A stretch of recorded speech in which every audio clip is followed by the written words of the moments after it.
मैं आप लोगों को थिंकिंग टेक्निक सिखा रहा था. I had started with how the mind works. Now there are,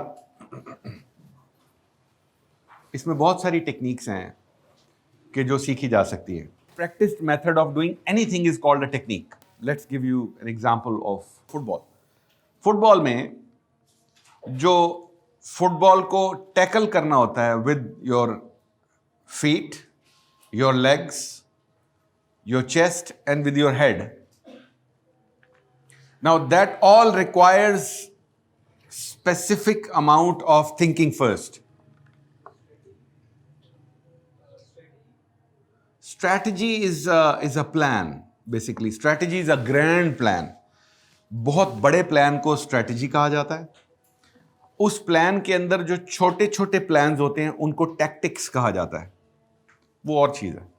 मैं टेक्निक की बात करूं. टेक्निक इज फर्स्ट थॉट के पहले सोचा जाता है कि अच्छा अगर फुटबॉल मेरे सर पे इधर लगेगा तो किधर जाएगा. आपने देखा होगा कि फुटबॉलर्स जो हैं जब फुटबॉल सामने से आ रही होती है और अगर उसने चेस्ट पे लेना होता है तो वो यूं करके चेस्ट करके नहीं खड़े होते. What they do is they do like this and they bring the football in to absorb it the shock, ताकि वो झटका लगे ना. नाउ दिस ऑल रिक्वायर्स, ये किसने बनाया है? ये लोगों ने खेल के दौरान सोचते हुए ये टेक्निक्स वजूद में आई. And what do coaches do? वो ये करते हैं कि अब एक नया बंदा जब फुटबॉल खेलनी शुरू करता है तो वो इंस्टेड के उसको एक्सपीरियंस से आ ही जाती है. एक्सपीरियंस से खेल खेल के आ ही जानी है ना. मतलब रोज अगर ठुड्डे मारेगा फुटबॉल को, कभी वो सामने फ्रंट से टो से मारेगा, अंगूठा टूटेगा, कभी कुछ होगा, तो एक्सपीरियंस कर करके उसको कुछ ना कुछ तो आ ही जाएगा. But what do techniques do? जब टेक्निक्स बन जाती हैं, जब उनको सोच लिया जाता है, उनका मैप बना लिया जाता है, तो सिखाने वाले के लिए ये बहुत आसान हो जाता है. नंबर एक. नंबर दो, सीखने वाला वो काम जो वो अगर खुद करता रहता तो उसको हो सकता है 6 महीने लग जाते हैं. लेकिन जब वो कोच उसको सिखाना शुरू करता है तो वो उसको 6 मिनट में समझ में आ जाती है बात. तो इससे क्या होता है? बिल्डिंग टेक्निक से क्या होता है, मेकिंग टेक्निक से क्या होता है कि जो प्रोसेस ऑफ लर्निंग है वो स्मूथ हो जाता है और क्विक हो जाता है. जो लर्निंग, किताबें क्या करती हैं? What do books do? जो लोग बुक्स पढ़ते हैं उन्हें इस बात का पता है. What is a book? A book is a book contains thoughts of the writer. Every book contains thoughts of the writer, obviously.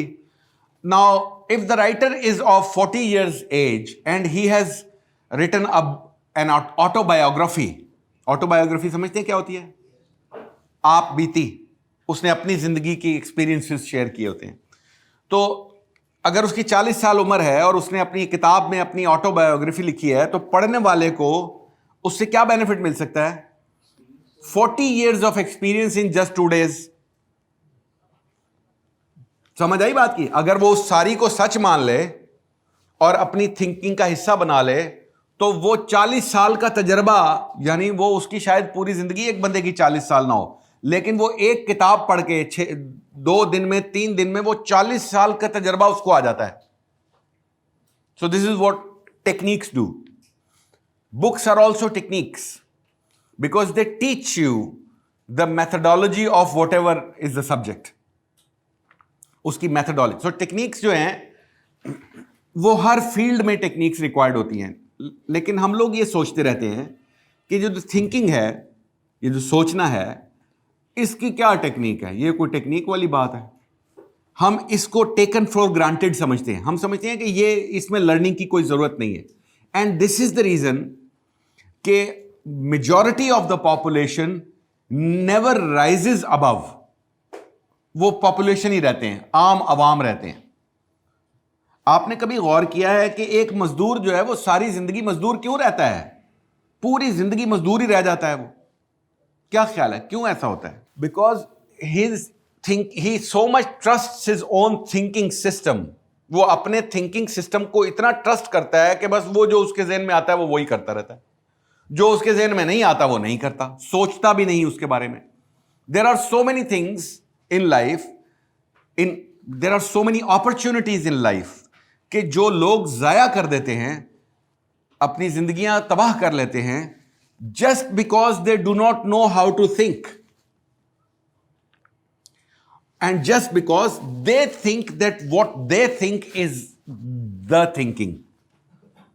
वो ये समझ रहे होते हैं कि जो वो सोचते हैं, जो उनके ज़हनों में आता है, बस वो फाइनल बात होती है।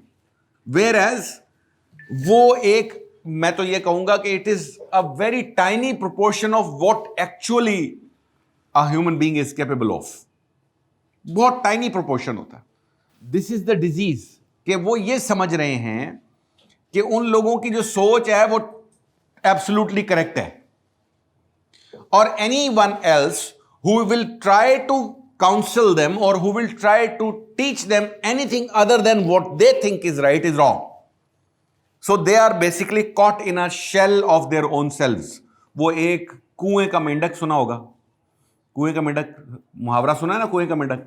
कुएं का मेंढक कुएं का मेंढक उसको कहा जाता है कि वो जो एक मेंढक जो है अगर एक कुएं में गिर जाए और वो उसी में रहता हो तो वो तो यही समझेगा कि यही आसमान है और यही कायनात है। उसकी तो अकल इतनी ही रहेगी जितना वो कुआं है। तो ये वो कुएं में गिरे हुए मेंढक हैं, ऐसे लोग, and they do not develop. वो उसकी वजह क्या होती है? मोस्टली फियर होता है। वो दे कांट लेट, वो इतने बचपन से ही उनको कोई कुछ ना कुछ ऐसा हुआ होता है कि वो ओवर प्रोटेक्टिव हो गए होते हैं अपने बारे में, ओवर रिएक्टिव हो गए होते हैं अपने बारे में, ओवर डिफेंसिव हो गए होते हैं about their own selves, and this is the reason that they never get out of their shells and they never develop. Thinking technique that I am going to introduce today to you is something which is taught in the all top-notch institutions of the world.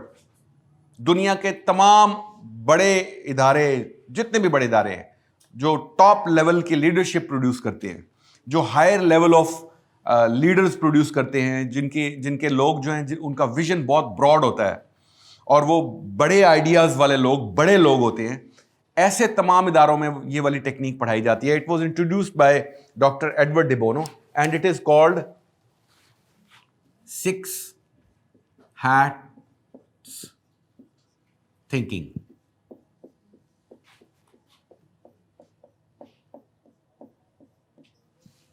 6 hats thinking.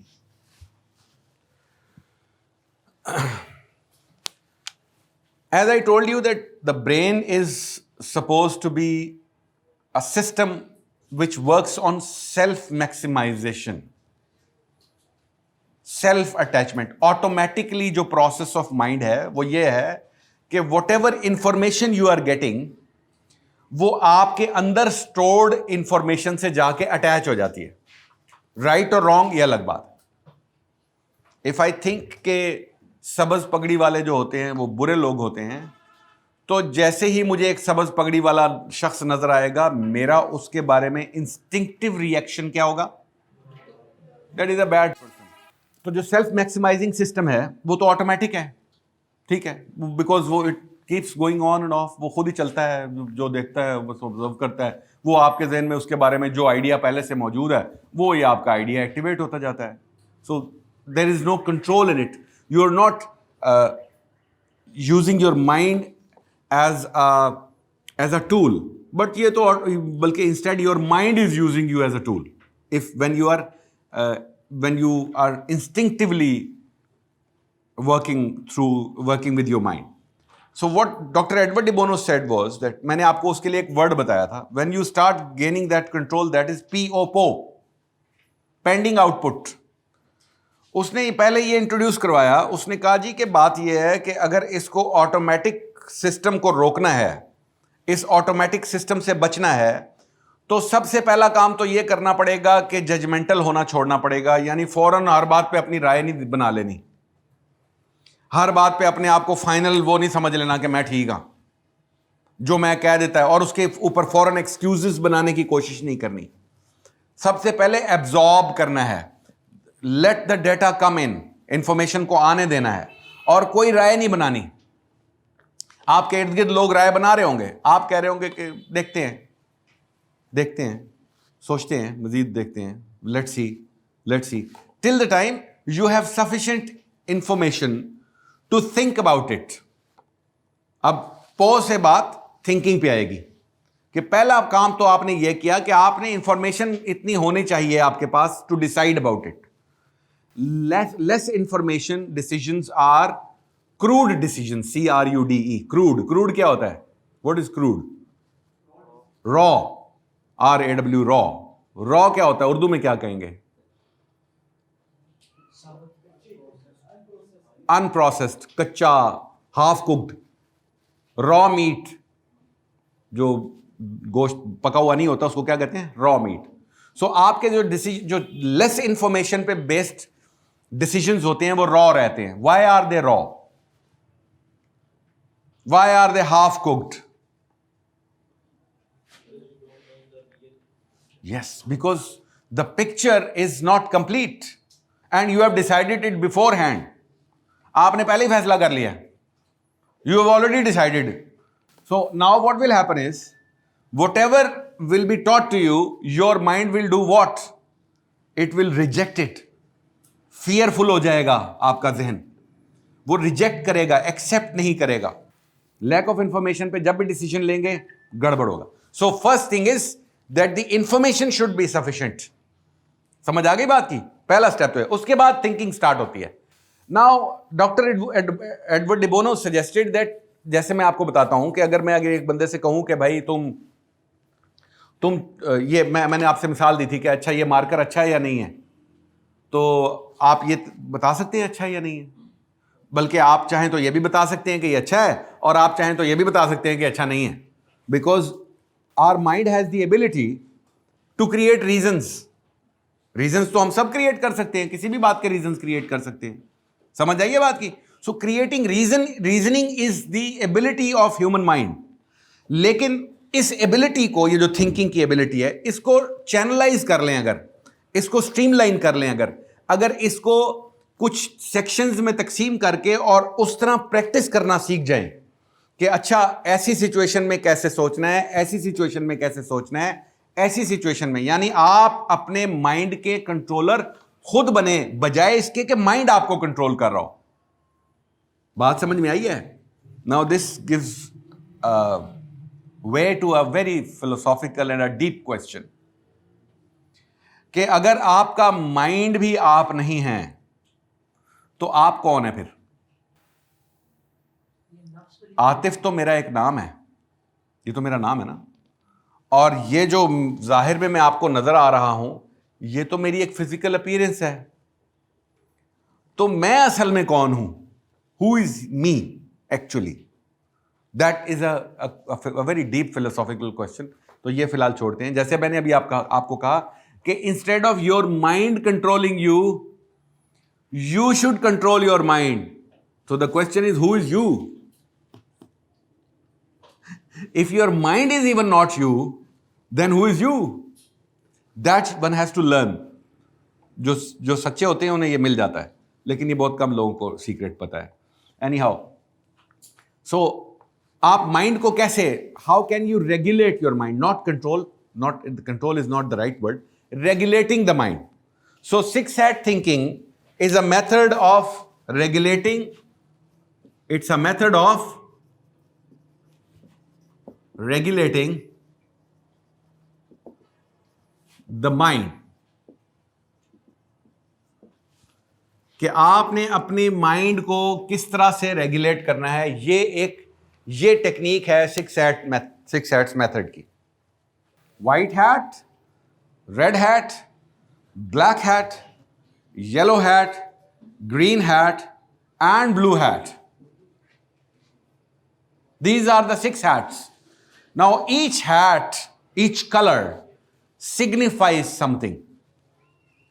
Her colour की, हर hat की एक description है कि इस hat को जब पहना होगा तो what kind of thoughts are to be regulated. क्या सोचना है, किस डायरेक्शन में सोचना है. रेड पहना है तो क्या सोचना है, ब्लैक पहना है तो क्या सोचना है, व्हाइट पहना है तो क्या सोचना है, येलो है तो ग्रीन है तो ब्लू है, what ever the hat colour. Now that explanation of the colours, I give you a general idea about it, but we will explain it later on. General idea ये है, white is for the facts.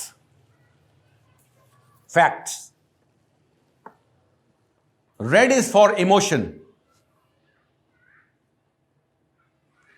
Yellow is for benefit.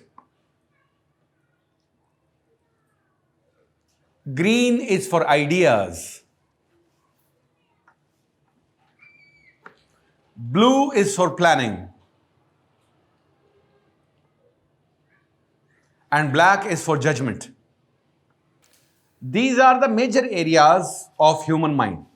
यही 6 areas है major कि जिनके अंदर human beings they keep shifting their thoughts, और human beings की पूरे दिन में जो मुख्तलिफ किस्म की थॉट्स होती हैं वो इन्हीं 6 एरियाज में रिवॉल्व करती हैं, हम सब की, आप सब की भी, ठीक है ना। अब उस पर डिपेंड करता है कि आपकी जो माइंड है उसने आपको कितना ओवर पावर किया हुआ है। कुछ लोग होते हैं वो इमोशनली ओवर पावर्ड होते हैं, तो वो हर वक्त रेड हैट में ही रहते हैं।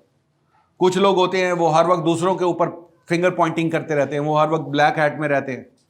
कुछ लोग होते हैं वो शेख चिल्ली होते हैं, वो सज्जे खब्बे की यारियां बारियां मारते रहते हैं, नवे नवे आइडिया लेके आते हैं जिनका ना सर होता है ना पैर होता है, वो हर वक्त ग्रीन की कैफियत में रहते हैं। कुछ लोग होते हैं वो मुल्ला दो प्यादा प्लानिंग करते रहते हैं, हर वक्त सुक्के प्लान, करना कराना कुछ भी नहीं है, खाली प्लानिंग होती रहती है। और फैक्ट्स बयान करने वाले लोग कम होते हैं, फैक्चुअल बात करने वाले लोग कम होते हैं, बट ऐसे लोग भी होते हैं। So but when this is about different kinds of people, but when you one man has all these abilities, you have all these abilities, ये सारी की सारी चीजें आपके पास हैं कि नहीं है? हम सबके पास हैं। But what we choose to be should be with us. मैं बनना क्या चाहता हूं, मैं किस तरह सोचना चाहता हूं, ये मेरे हाथ में होना चाहिए ना। लेकिन अभी तक ये आप लोगों को नहीं पता कि कैसे करना है इसको। So that's what I will be teaching you this technique. इसके अंदर जो इसके जो इन डेप्थ अंडरस्टैंडिंग है कि इसको कैसे इंप्लीमेंट करना है, इसको कैसे अपनी जिंदगी का हिस्सा बनाना है, इससे कैसे फायदा लेना है, इससे कैसे अपनी लाइफ को चेंज करना है, इंप्रूव करना है, तो that I will be teaching you.